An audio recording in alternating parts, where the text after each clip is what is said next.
Salut à tous, bienvenue sur Geeko World. Aujourd'hui on continue notre petit marathon un jour une vidéo avec une nouvelle vidéo consacrée à une figurine Pokémon. Et pas n'importe laquelle chers amis, parce qu'il s'agit tout simplement de la figurine Red et Pikachu de chez Kotobukiya. Bon, comme vous le voyez, il s'agit en fait comme hier pas vraiment d'un unboxing mais plutôt d'une présentation d'une figurine de ma collection que j'affectionne vraiment et dont on va parler aujourd'hui. C'est une figurine qui est sortie l'année dernière, il me semble, qui avait été assez rapidement en rupture de stock, mais qui est maintenant redisponible à nouveau depuis quelques semaines, ou qui va l'être très prochainement. En tout cas, il va y avoir une réédition pour cette figurine qui est totalement magnifique. Et pareil, si vous avez l'occasion de vous jeter dessus, allez-y. De toute façon, vous comprendrez pourquoi au cours de cette vidéo. Avant de vous montrer ce petit bijou, on va quand même faire le tour de la boîte, même si elle est vide. Ça perd un peu de son intérêt, mais c'est pas grave. Alors, sur fond gris et rouge, on a le logo Kotobukiya. On a le logo original et japonais de Pokémon, avec la gamme de figurines qui s'appelle Pokémon Figures Series. Là ici on a le nom des deux personnages inclus dans cette boîte, donc Red et Pikachu, étant le héros des jeux Pokémon originaux, mais ça je pense que je vous l'apprends pas. Sur le côté on voit un petit aperçu de la boîte vitrine, avec un style assez sympa parce que ça reprend une Pokéball, toujours avec le nom des deux personnages, et l'échelle de la figurine qui est 1/8. Derrière les images promotionnelles de la figurine de Red et Pikachu, donc un personnage de Red totalement badass, issu directement des vieux jeux Pokémon, donc rouge, bleu et jaune accessoirement.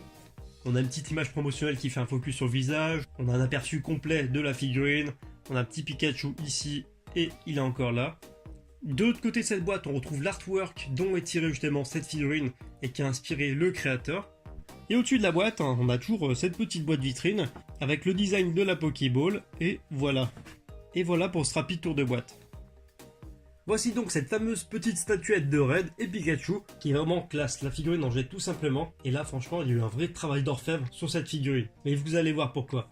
Cette figurine, je l'avais achetée tout simplement parce que je suis un grand fan de la licence des jeux Pokémon et Pokémon en général. Ça a bercé vraiment toute mon enfance. Pour la petite anecdote d'ailleurs, Pokémon Rouge c'est vraiment le jeu qui m'a fait démarrer les jeux vidéo. C'est avec ça que j'ai commencé.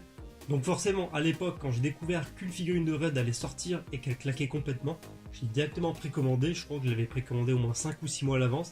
C'était un truc de dingue, mais en tout cas, je voulais pas qu'elle me passe entre les doigts.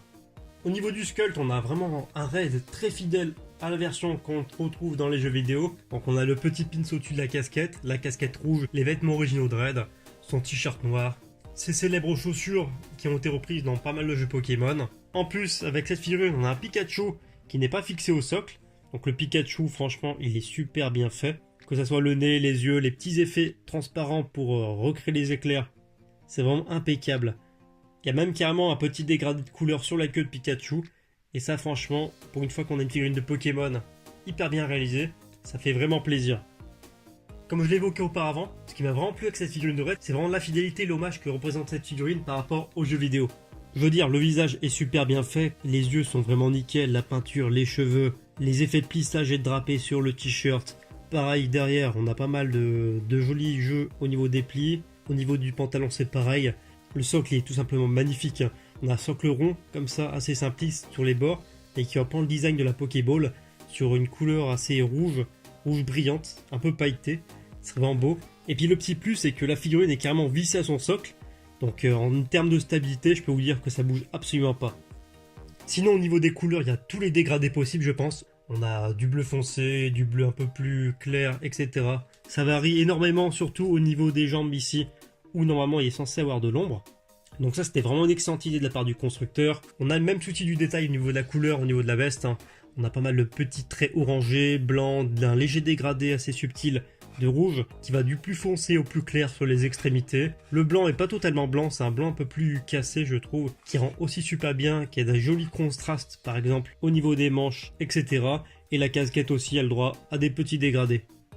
Je vous montre cette figurine tout simplement parce que comme le Vegeta que je vous ai présenté hier, il s'agit d'une de mes figurines préférées. Et sincèrement, je suis super fier d'avoir cette figurine dans ma collection. J'espère vraiment qu'il y a beaucoup d'autres personnages des jeux vidéo qui sont adaptés, comme par exemple Or de Or et Argent. Ça me ferait vraiment plaisir. Concernant le prix, cette figurine, j'avais à peu près payé 65 ou 70 euros, un truc comme ça, mais personnellement, ça m'avait absolument pas dérangé. Tout simplement parce qu'encore une fois, je suis super fan de la licence. Et pour moi, c'est tout simplement un must-have. La figurine est tout simplement sublime, il n'y a absolument aucun défaut là-dessus. Voilà, c'est tout pour cette vidéo, j'espère vraiment qu'elle vous a plu. Encore une fois, ça m'a fait super plaisir de partager une autre pièce de ma collection que j'affectionne particulièrement. J'espère vraiment que ça vous a plu. Si c'est le cas, n'hésitez pas à vous abonner à la chaîne. Il y a d'autres vidéos comme ça qui vont arriver tout au long de la semaine. N'hésitez pas à lâcher les pouces bleus, les commentaires aussi, si vous voulez parler de la figurine. Pendant que j'y suis, n'hésitez pas à me rejoindre sur les réseaux sociaux. J'ai un compte Twitter et un compte Facebook. Parfois, je partage des trucs, donc n'hésitez pas. Et sur ce, chers amis, je vous dis à demain pour une nouvelle vidéo.